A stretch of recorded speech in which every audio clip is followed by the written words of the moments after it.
Kristiine keskusel, Kristiine linnaosa valitsusel ja mittetulundusühingul Valgusfestival on juba ammune traditsioon avada Hiina uusaasta kalendri järgi vastava looma skulptuur meie keskuse ees ja sellel aastal on selleks loomaks veetiiger, mis on väga uhke ja julge loom ja loodame, et see annab kõikidele inimestele julgust ja tegutsemistahet terveks aastaks.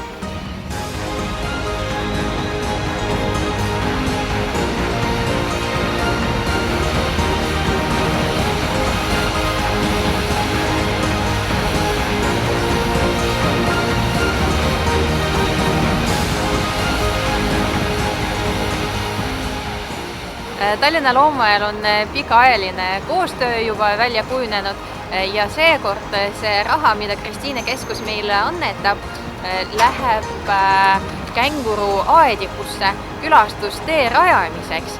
Ehk me soovime viia meie külastajate ja loomad natukene lähemale kokku, aga muidugi turvaliselt. Ja siis selleks, et see külastustee teoks saaks selle aasta jooksul, peab minema Kristiine keskuse Facebooki lehele, sealt üles otsima selle jääskulptuuri postitust ja siis seda jagama.